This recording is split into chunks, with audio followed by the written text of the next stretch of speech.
जय सूर्यदेव। आज की वीडियो में हम आपके लिए लाए हैं पौष महीने के स्वामी भगवान सूर्यदेव के आदित्य हृदय स्तोत्र का हिंदी में अनुवाद। तो चलिए शुरू करते हैं। जब श्री रामचंद्र युद्ध से थककर चिंता करते हुए रणभूमि में खड़े थे, इतने में ही रावण युद्ध के लिए उनके सामने उपस्थित हो गया। यह देख अगस्त्य मुनि भगवान राम के पास आए और बोले, सबके हृदय में रमण करने वाले महाभाव राम, यह सनातन गोपनीय स्तोत्र सुनो। वत्स, इसके जप से तुम युद्ध में अपने समस्त शत्रुओं पर विजय पाओगे। इस गोपनीय स्तोत्र का नाम है आदित्य हृदय स्तोत्र। यह परम पवित्र और संपूर्ण शत्रुओं का नाश करने वाला है। इसके जप से सदा विजय की प्राप्ति होती है। यह नित्य अक्षय और परम कल्याणमय स्तोत्र है। संपूर्ण मंगलों का भी मंगल है। इससे सब पापों का नाश हो जाता है। यह चिंता और शोक को मिटाने वाला तथा आयु को बढ़ाने वाला उत्तम साधन है। भगवान सूर्य अपनी अनंत किरणों से सुशोभित हैं। ये नित्य उदय होने वाले देवता और असुरों से पूजनीय हैं। विवस्वान नाम से प्रसिद्ध प्रभा का विस्तार करने वाले और संसार के स्वामी भुवनेश्वर हैं। तुम इनका ऋषिमते नमः, देवासुर नमस्कृताय नमः, भास्कराय नमः, भुवनेश्वराय नमः, इन नाम मंत्रों के द्वारा पूजन करो। संपूर्ण देवता इन्हीं के स्वरूप हैं। ये तेज की राशि तथा अपनी किरणों से जगत को सत्ता एवं स्फूर्ति प्रदान करने वाले हैं।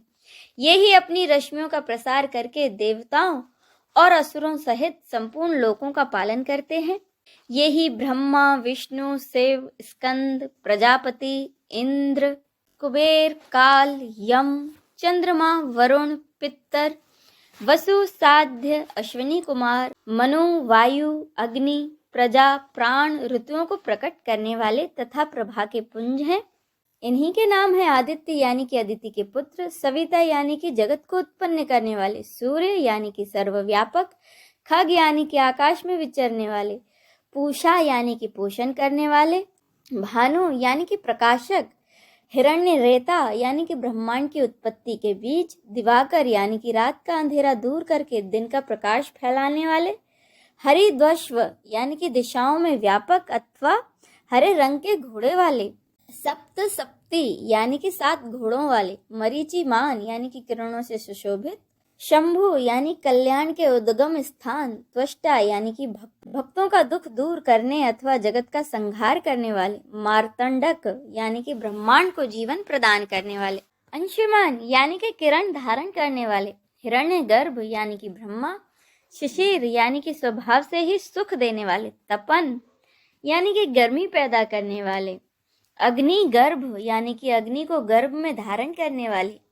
अदिति पुत्र, शंख इसका मतलब है आनंद स्वरूप एवं व्यापक, शिशिर नाशन यानी कि शीत का नाश करने वाले, व्योमनाथ यानी कि आकाश के स्वामी, तमोभेदी यानी कि अंधकार को नष्ट करने वाले, ऋग्वेद, यजुर्वेद और सामवेद के पारगामी, घन वृष्टि यानी कि घनी वृष्टि के कारण, पिंगल यानी कि भूरे रंग वाले, सर्वतापन सबको ताप देने वाले, कवि त्रिकालदर्शी, विश्व सर्वस्वरूप महातेजस्वी, रक्त यानी कि लाल रंग वाले, सर्वभवोद्भव यानी कि सबकी उत्पत्ति के कारण, नक्षत्र, ग्रह और तारों के स्वामी, विश्व भावन यानी कि जगत की रक्षा करने वाले, तेजस्वियों में भी अति तेजस्वी, इन्हीं सभी नामों से प्रसिद्ध हैं सूर्यदेव। पूर्व गिरि उदयाचल तथा पश्चिमी गिरि अस्ताचल के रूप में आपको नमस्कार है। ज्योतिर्गणों यानी कि ग्रह और तारों के स्वामी तथा दिन के अधिपति आपको प्रणाम है। आप जय स्वरूप तथा विजय और कल्याण के दाता हैं। आपके रथ में हरे रंग के घोड़े जुते रहते हैं। आपको बारंबार नमस्कार है। सहस्र किरणों से सुशोभित भगवान सूर्य आपको बारंबार प्रणाम है। आप अदिति के पुत्र होने के कारण आदित्य नाम से प्रसिद्ध हैं। आपको नमस्कार है। उग्र यानी कि अभक्तों के लिए भयंकर, वीर यानी शक्ति संपन्न और सारंग यानी कि शीघ्रगामी सूर्य देव को नमस्कार है। कमलों को विकसित करने वाले प्रचंड तेजधारी मार्तंड को प्रणाम है। परात परम रूप में आप ब्रह्मा, शिव और विष्णु के भी स्वामी हैं। सुर आपकी संज्ञा है। यह सूर्य मंडल आपका ही तेज है। आप प्रकाश से परिपूर्ण हैं। सबको स्वाहा कर देने वाली अग्नि आपका ही स्वरूप है। आप रौद्र रूप धारण करने वाले हैं, आपको नमस्कार है। आप अज्ञान और अंधकार के नाशक, जड़ता एवं शीत के निवारक तथा शत्रु का नाश करने वाले हैं। आपका स्वरूप अप्रमेय है। आप कृत गणों का नाश करने वाले हैं, संपूर्ण ज्योतियों के स्वामी और देव स्वरूप हैं, आपको नमस्कार है। आपकी प्रभा तपाए हुए स्वर्ण के समान है। आप हरि यानी कि अज्ञान का हरण करने वाले हैं और विश्वकर्मा यानी कि संसार की सृष्टि करने वाले हैं। तम के नाशक, प्रकाश स्वरूप और जगत के साक्षी हैं, आपको नमस्कार है। रघुनंदन, ये भगवान सूर्य ही संपूर्ण भूतों का संहार, सृष्टि और पालन करते हैं। ये ही अपनी किरणों से गर्मी पहुंचाते हैं और वर्षा करते हैं। ये सब भूतों में अंतर्यामी रूप से स्थित होकर उनके सो जाने पर भी जगते रहते हैं। ये ही अग्निहोत्र तथा अग्निहोत्री पुरुषों को मिलने वाले फल हैं। यज्ञ में भाग ग्रहण करने वाले देवता, यज्ञ और यज्ञों के फल भी ये ही हैं। संपूर्ण लोकों में जितनी क्रियाएं होती हैं उन सब का फल देने में ये ही पूर्ण समर्थ हैं। राघव, विपत्ति में, कष्ट में, दुर्गम मार्ग में और किसी भी भय के अवसर पर जो कोई पुरुष इन सूर्यदेव का कीर्तन करता है उसे दुख नहीं भोगना पड़ता है।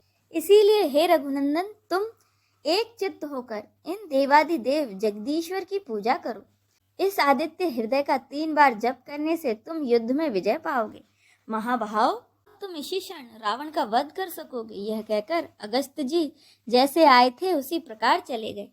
उनका उपदेश सुनकर महातेजस्वी भगवान श्री रामचंद्र जी का शोक दूर हो गया। उन्होंने प्रसन्न होकर शुद्ध चित्त से आदित्य हृदय को धारण किया और 3 बार आचमन करके शुद्ध हो भगवान सूर्य की ओर देखते हुए इसका 3 बार जप किया। इससे उन्हें बड़ा हर्ष हुआ। फिर परम पराक्रमी रघुनाथ जी ने धनुष उठाकर रावण की ओर देखा और उत्साहपूर्वक विजय पाने के लिए वे आगे बढ़े। उन्होंने पूरा प्रयत्न करके रावण के वध का निश्चय किया।